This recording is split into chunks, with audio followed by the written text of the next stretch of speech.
नमस्ते दोस्तों, स्वागत है आपका परीक्षा स्टडी 24 यूट्यूब चैनल पर। दोस्तों, आज हम आपको डीएलएड प्रथम सेमेस्टर का विषय हिंदी पढ़ाएंगे। इसमें हम आपको जो वीडियो करा रहे हैं उसका नेक्स्ट पार्ट कराएंगे, तो वीडियो को अंत तक ज़रूर देखें।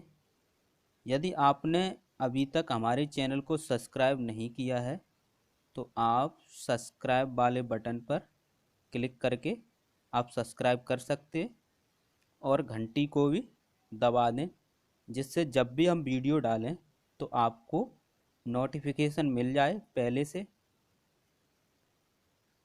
देखते हैं दोस्तों, हिंदी इसमें क्या कराएंगे हम आपको। इसमें ब्राह्म चिन्ह आज बताएंगे। ब्राह्म चिन्ह के प्रकार, ब्राह्म चिन्ह कितने प्रकार के होते हैं और ब्राह्म चिन्ह की डेफिनेशन, ये सब कराएंगे। इस टॉपिक से लगभग प्रत्येक वर्ष एक क्वेश्चन पूछा ही जाता है। देखते हैं दोस्तों, विराम चिन्ह। विराम चिन्ह, विराम का जो विराम है उसका शाब्दिक अर्थ किसका, विराम का क्या होता है, रुकना या ठहरना होता है। किसका, विराम का। विराम का मतलब क्या होता है, रुकना या ठहरना। वाक्य बोलते अथवा लिखते समय विराम, वाक्य बोलते अथवा लिखते समय विराम को प्रकट करने वाले चिन्ह विराम चिन्ह कहलाते हैं। विराम चिन्ह की डेफिनेशन देखते हैं। वाक्य बोलते, जब वाक्य बोलते हैं अथवा लिखते समय विराम को प्रकट करने वाले चिन्ह विराम चिन्ह कहलाते हैं। तो इस प्रकार विराम चिन्ह की डेफिनेशन आप लिख सकते हैं, ये डेफिनेशन पूछी जाती है। नेक्स्ट देखते हैं, अगर पूछा जाता है कि विराम चिन्ह कितने होते हैं तो आप बता सकते हैं। श्री कामता प्रसाद के अनुसार, श्री कामता प्रसाद के अनुसार विराम चिन्ह 20 होते हैं। कितने होते हैं विराम चिन्ह, 20 होते हैं। किसके अनुसार, कामता प्रसाद के अनुसार। एक बार फिर रिवीजन करते हैं विराम चिन्ह का। विराम का अर्थ क्या होता है, रुकना या ठहरना। वाक्य बोलते समय या लिखते समय विराम को प्रकट करने वाले चिन्ह को, विराम को प्रकट करने वाले चिन्ह को विराम चिन्ह कहते हैं। आपको हम बीच बीच में रिवाइज कराते रहते हैं जिससे आपको याद रहे। नेक्स्ट देखते हैं दोस्तों, विराम चिन्ह के प्रकार। विराम चिन्ह के प्रकार हमने बताए थे श्री कामता प्रसाद के अनुसार। कितने बताए, 20। यहाँ पर हम कुछ जो मुख्य मुख्य आपके पूछे जाते हैं, जो आपके सिलेबस में भी है और जो पूछे ही जाते हैं, वो आपको कराएंगे। देखते हैं दोस्तों कौन कौन से होते हैं। पूर्ण विराम, पूर्ण विराम इसका चिन्ह होता है ये, जब कोई वाक्य समाप्त होता है उसके अंत में लगते हैं, जब वाक्य पूरा हो जाता है, ये पूर्ण विराम का चिन्ह। अर्ध विराम, ये अर्ध विराम का चिन्ह, अर्ध विराम का चिन्ह, ये पूर्ण विराम का चिन्ह। अल्प विराम, ये अल्प विराम का चिन्ह है, कॉमा, इंग्लिश में कॉमा कहते हैं। ये लिखने को आते हैं कि किन्हीं 4 विराम चिन्हों को लिखिए एक नंबर में, तो आप लिख सकते हैं पूर्ण विराम, अर्ध विराम, अल्प विराम। प्रश्नवाचक चिन्ह, ये प्रश्नवाचक चिन्ह का निशान है। नंबर 5 विस्मयादि बोधक चिन्ह या विस्मय बोधक चिन्ह, ये विस्मय बोधक चिन्ह है। नंबर 6 अवतरण चिन्ह या इसे ही उद्धरण चिन्ह कहते हैं। ये 2 होते हैं, सिंगल और डबल। नेक्स्ट देखते हैं दोस्तों, योजक चिन्ह, इसे संयोजक चिन्ह या सामासक चिन्ह भी कहते हैं। इसका चिन्ह ये निर्देशक चिन्ह, ये निर्देशक चिन्ह है। निर्देशक और योजक चिन्ह में ये अंतर है, जो निर्देशक चिन्ह होता है वो बड़ा होता है और योजक चिन्ह उससे छोटा होता है। विवरण चिन्ह, ये विवरण चिन्ह है। विस्मरण चिन्ह या हंसपद या त्रुटिबोधक चिन्ह, इसे ही कहते हैं। किसे ज़्यादातर आपके पेपर में पूछा जाता है, हंसपद चिन्ह। जब कोई वाक्य लिखते हैं उसमें कोई शब्द या अक्षर छूट जाता है तो उसे लिखने के लिए इसका प्रयोग किया जाता है। इस प्रकार हम आपको ये 10 ब्राह्म चिन्ह के बारे में परिभाषा और इसके बारे में बताएंगे। देखते हैं दोस्तों,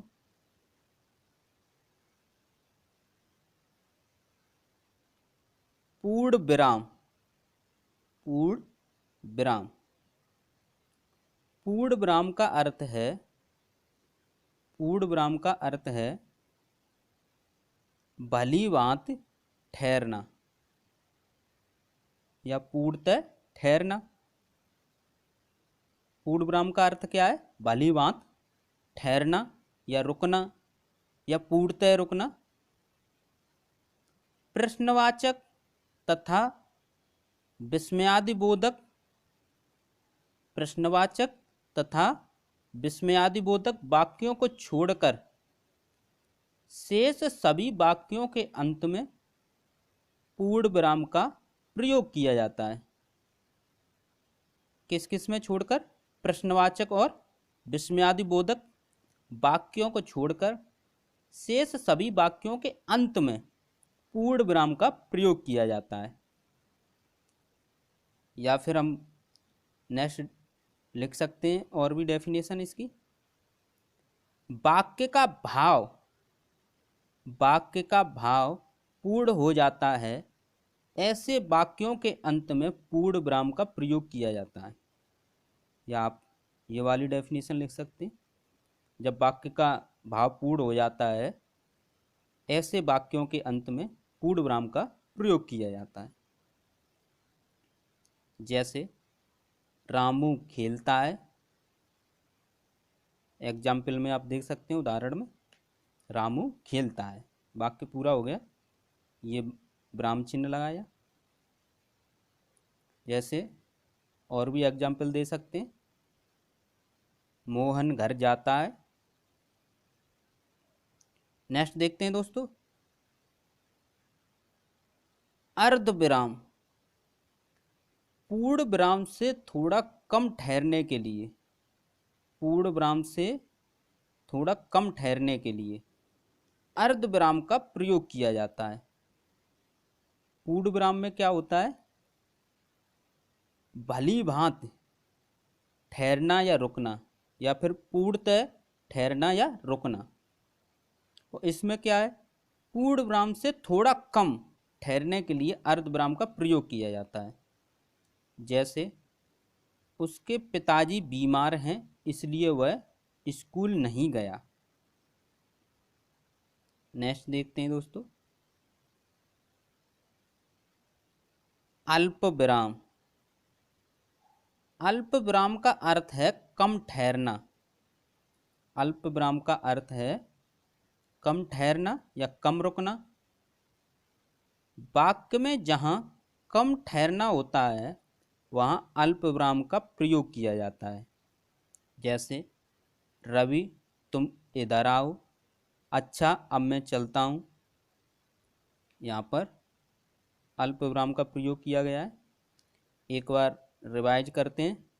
हमने 3 विराम चिन्ह पढ़े। पूर्ण विराम कितने पढ़े हमने अभी? पूर्ण विराम, अर्ध विराम और अल्प विराम। पूर्ण विराम पूर्णतः ठहरना। अर्ध विराम पूर्ण विराम से थोड़ा कम ठहरना। और अल्प विराम कम ठहरना पूर्णविराम में पूर्णतः ठहरना, अर्धविराम में पूर्णविराम से थोड़ा कम ठहरना, अर्धविराम में पूर्णविराम से थोड़ा कम ठहरना और अल्पविराम में कम ठहरना। जब आप एक दूसरे को रिलेट करेंगे तभी आपको समझ में आएगा, जब अंतर करके पढ़ेंगे एक दूसरे से तभी आपको याद जल्दी होगा और समझ में भी आएगा। आप इस प्रकार याद किया करें। नेक्स्ट देखते हैं दोस्तों, प्रश्नवाचक चिन्ह। प्रश्नवाचक चिन्ह देखते हैं। जिस वाक्य में प्रश्न पूछने का बोध हो, जिस वाक्य में प्रश्न पूछने का बोध हो उन्हें प्रश्नवाचक वाक्य कहते हैं।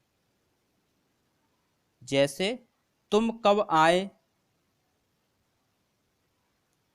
क्या वह घर पर है, तुम कल क्यों नहीं आए। ऐसे वाक्य जिनमें प्रश्न पूछने का बोध हो वो क्या कहलाते हैं, प्रश्नवाचक चिन्ह कहलाते हैं। नेक्स्ट देखते हैं दोस्तों, विस्मयादि बोधक चिन्ह। हर्ष, भय, प्रेम, आश्चर्य, करुणा आदि का बोध कराने के लिए वाक्य में विस्मयादि बोधक चिन्ह का प्रयोग किया जाता है। किस किस का, हर्ष, भय, प्रेम, आश्चर्य, करुणा आदि का बोध कराने के लिए विस्मयादि बोधक चिन्ह का प्रयोग किया जाता है। जैसे अरे वह पास हो गया, यहाँ पर यह विस्मयादि बोधक चिन्ह या आश्चर्य का बोध कराया गया है। नेक्स्ट देखते हैं दोस्तों, अवतरण चिन्ह। अवतरण चिन्ह, इस चिन्ह के दो रूप होते हैं, इकहरा अवतरण चिन्ह और दोहरा अवतरण चिन्ह। इकहरा अवतरण चिन्ह लेखक या कवि का उपनाम, पुस्तक का नाम, समाचार पत्र का नाम, पाठ का शीर्षक आदि लिखने के लिए इसका प्रयोग किया जाता है। क्या क्या लिखने के लिए, लेखक या कवि का उपनाम या नाम, पुस्तक का नाम, समाचार पत्र का नाम, पाठ का शीर्षक, इन सभी को लिखने के लिए इकहरा अवतरण चिन्ह का प्रयोग किया जाता है। जैसे बाल भारती बच्चों की पुस्तक है, ये पुस्तक के नाम को सिंगल कॉमा में बंद कर दिया है। इस प्रकार मुंशी प्रेमचंद ये लेखक हैं, लेखक का नाम, इसमें भी इकहरा अवतरण चिन्ह का प्रयोग किया गया है। नेक्स्ट देखते हैं दोस्तों, दोहरा अवतरण चिन्ह। ये कहाँ कहाँ प्रयोग किए जाते हैं इनका, परिभाषाओं, प्रत्यक्ष कथनों, कहावतों, प्रसिद्ध पंक्तियों आदि को लिखने के लिए इसका प्रयोग किया जाता है। जैसे मोहन ने कहा कर्म ही पूजा है, तो यहाँ पर इसको दोहरे अवतरण चिन्ह में लिखा गया है। नेक्स्ट देखते हैं दोस्तों, योजक चिन्ह। जो योजक चिन्ह होता है उसका कहाँ प्रयोग करते हैं, पुनरुक्त। पुनरुक्त का मतलब यह है कि कोई चीज़ जैसे दोबारा आ रही है एक साथ। पुनरुक्त युग्म शब्दों के बीच में तथा मध्य के अर्थ में, पुनरुक्त तथा युग्म शब्दों के बीच में एवं मध्य के अर्थ में इसका प्रयोग किया जाता है। जैसे घर घर, एक शब्द दोहराया जा रहा है, दुख दुख, दुख सुख, ये युग में आ रहा है, दुख और सुख, भाई बहन आदि। नेक्स्ट देखते हैं दोस्तों, निर्देशक चिन्ह। निर्देशक चिन्ह के बारे में पढ़ते हैं। किसी कथन में वक्ता के बाद विवरण प्रस्तुत करने के लिए निर्देशक चिन्ह का प्रयोग किया जाता है। किसी कथन में वक्ता के बाद, जो कहने वाला है, जो वाक्य को कह रहा है, वक्ता के बाद विवरण प्रस्तुत करने के लिए निर्देशक चिन्ह का प्रयोग किया जाता है। उदाहरण से समझते हैं। गांधी जी ने कहा हिंसा मत करो, तो यहाँ पर ये निर्देशक चिन्ह है। रमेश तुम कहाँ रहते हो, यहाँ पर ये निर्देशक चिन्ह है। नेक्स्ट देखते हैं दोस्तों, विवरण चिन्ह। किसी पद की व्याख्या करने, किसी पद की व्याख्या करने तथा किसी के बारे में विस्तार से बताने के लिए, किसी पद की व्याख्या करने तथा किसी के बारे में विस्तार से बताने के लिए विवरण चिन्ह का प्रयोग करते हैं। जैसे वनों से निम्नलिखित लाभ हैं, यहाँ पर ये विवरण चिन्ह। किसी पद की व्याख्या या किसी के बारे में विस्तार से बताएंगे तो विवरण चिन्ह का प्रयोग करेंगे। नेक्स्ट देखते हैं दोस्तों, विस्मरण चिन्ह। जब किसी वाक्य में कोई शब्द या अक्षर लिखने में छूट जाता है, जब किसी वाक्य में कोई शब्द या अक्षर लिखने में छूट जाता है, उसे लिखने के लिए विस्मरण चिन्ह या हंस पद का प्रयोग करते हैं। जैसे हमें अपना, यहाँ पर अगर ये छूट जाता, हमें अपना स्वयं करना चाहिए, तो यहाँ पर ये हंस पद लगाकर कार्य लिखा गया है। यहाँ पर कार्य छूट गया था, हमें अपना कार्य स्वयं करना चाहिए। इस प्रकार दोस्तों एक बार रिवीजन करते हैं। पूर्णविराम, पूर्णविराम, पूर्णतः ठहरना, अर्धविराम, पूर्णविराम से कम ठहरना, अल्पविराम, कम ठहरना, प्रश्नवाचक, वाक्य में प्रश्न पूछने का बोध हो, विस्मयबोधक चिन्ह, हर्ष भय प्रेम आश्चर्य करुणा आदि का बोध कराने के लिए वाक्य में विस्मयबोधक चिन्ह का प्रयोग किया जाता है। या फिर हम कह सकते हैं हर्ष भय प्रेम आश्चर्य करुणा आदि का बोध कराने वाले। एक गहरा अवतरण चिन्ह, लेखक कवि का उपनाम, पुस्तक का नाम, समाचार पत्र का नाम, पाठ का शीर्षक आदि के लिए। दोहरा अवतरण चिन्ह, परिभाषा, प्रत्यक्ष कथनों, कहावतों, प्रसिद्ध पंक्तियों आदि के लिए। योजक चिन्ह, पुनरुक्त तथा युग्म शब्दों के बीच में या मध्य के अर्थ में। निर्देशक चिन्ह, किसी कथन में वक्ता के बाद विवरण प्रस्तुत करने के लिए। विवरण चिन्ह, किसी पद की व्याख्या करने के लिए। विस्मरण चिन्ह, जब किसी वाक्य में कोई शब्द या अक्षर लिखने में छूट जाता है, उसे लिखने के लिए। इस प्रकार हमने आपको रिवीजन भी कराया। आगे देखते हैं दोस्तों, विराम चिन्ह यहाँ पर कंप्लीट हो गए। आपकी कुछ डेफिनेशन जो परीक्षा में आई हैं, इन्हें भी आप कहीं लिख लेना। देखते हैं दोस्तों, ये व्यंजन के प्रकार हैं, ये आप कहीं पर नोट कर लेना। ये आपके पूछे हुए हैं, ये आपके वीडियो में रह गए थे, व्यंजन वाली वीडियो में, तो ये आप कहीं पर लिख लीजिए। आपके किस प्रकार से क्वेश्चन पूछे जाते हैं? या तो आपसे पूछा जाएगा घोषत्व के आधार पर व्यंजनों के प्रकार बताइए, या आपसे पूछा जाएगा अघोष व्यंजन किसे कहते हैं, या फिर पूछा जाएगा अघोष ध्वनियाँ किसे कहते हैं। तो जो परिभाषाएं लिखने को आएंगी, देखते हैं दोस्तों। घोषत्व के आधार पर, घोषत्व के आधार पर व्यंजन के प्रकार। घोषत्व का अर्थ, पहले घोषत्व का अर्थ समझते हैं। घोषत्व का अर्थ स्वर तंत्रियों में ध्वनि का कंपन, स्वर तंत्रियों में ध्वनि का कंपन, ये घोषत्व का अर्थ है। देखते हैं दोस्तों, अघोष जिन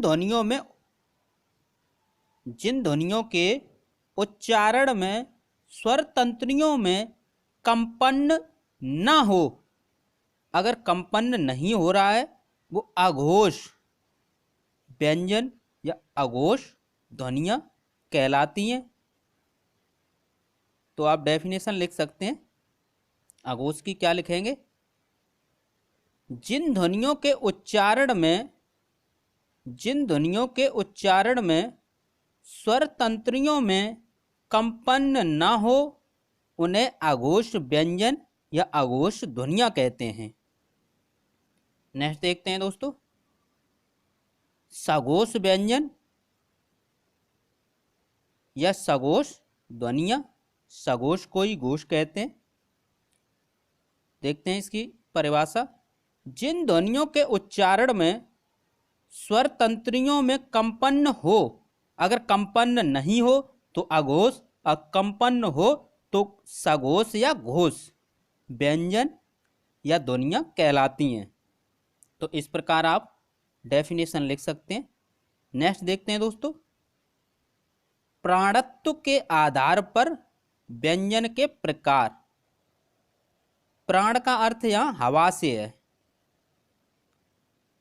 जैसे घोष का अर्थ कंपन से था, यहाँ पर प्राण का अर्थ हवा से है। देखते हैं, अल्प प्राण ध्वनियां किसे कहते हैं, या अल्प प्राण व्यंजन किसे कहते हैं? जिन व्यंजनों के उच्चारण में मुख से कम हवा निकले, उन्हें अल्प प्राण। और महाप्राण में क्या है? महाप्राण ध्वनियां। जिन व्यंजनों के उच्चारण मुख से अधिक हवा निकले, उन्हें महाप्राण ध्वनियां या महाप्राण व्यंजन कहते हैं। एक बार रिवाइज करते हैं इसका। अल्प प्राण में क्या है? कम हवा निकले, और महाप्राण में अधिक हवा, किससे? मुख से। इसी प्रकार देखते हैं अघोष में क्या था? कंपन ना हो अघोष, और कंपन हो सघोष। कम हवा निकले अल्पप्राण, और अधिक हवा निकले महाप्राण। तो इस प्रकार आप एक दूसरे में अंतर करके पढ़ सकते हैं। थैंक यू दोस्तों। वीडियो कैसी लगी? वीडियो को लाइक कीजिए, और अपने क्लास के जो साथी हैं, आपके जो छात्र हैं आपके कॉलेज में, तो इनको वीडियो दिखाइए और चैनल को सब्सक्राइब कराइए। अगर आप जो वीडियो बनाई है हमने ये, या और भी जितने भी वीडियो हैं, उनकी अगर आप PDF चाहते हैं, तो आप हमारे व्हाट्सएप नंबर पर, हमारा व्हाट्सएप नंबर है 84 45 76 64 64, इस पर आप अपना नाम, अपने विद्यालय का नाम और अपने ज़िले का नाम सेंड करें। हम आपको PDF प्रोवाइड कराएंगे। थैंक यू दोस्तों।